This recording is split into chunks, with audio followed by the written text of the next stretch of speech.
Zakaat is one of the 5 pillars of Islam. You will be surprised that the Quran talks about Zakaat in more than 30 different verses. The giving of Zakaat is considered a means of purifying one's wealth and soul. And in one of the teachings of the Prophet Muhammad, peace be upon him, refusal to pay Zakaat is a sign of hypocrisy, and God will not accept the prayers of such people. You will be amazed to know that today, at the low end of the estimate, the annual Zakat distributed globally is 15 times more than global humanitarian aid contribution.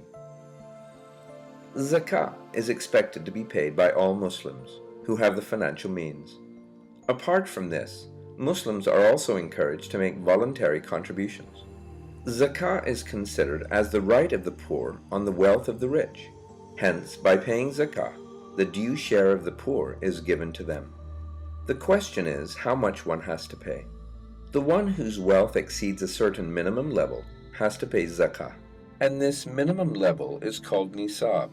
Zakah has to be paid on capital assets, agricultural goods, gold and silver, extractions from under earth, whether metals or non-metals, and livestock at a rate varying between 2.5% to 20%, depending on the type of wealth.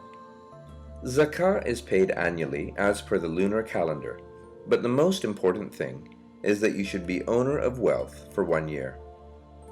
Generally, as it is difficult to keep the record of passage 1 year in ownership on different kinds of wealth, to overcome this difficulty, Sharia scholars have advised that whenever an individual or corporate calculates its zakah, it should take into account the different kinds of wealth it has in ownership at that point in time.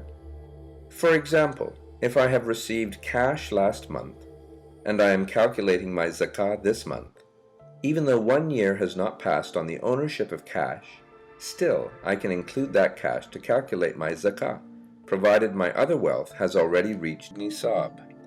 Now let us discuss on the method to calculate zakah. Let me explain to you. Suppose the value of capital assets like cash, sukuk, shares, etc. exceed beyond the value of 85 grams of pure gold. Then you have to pay zakah at the rate of 2.5%. The same applies to precious metals.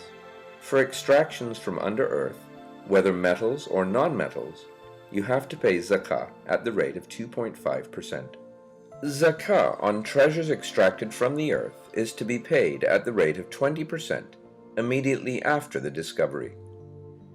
In case of companies, a zakah of 2.5% is to be paid on the value of the capital assets, precious metals if any, and raw materials, and the goods in the inventory as well as the receivables.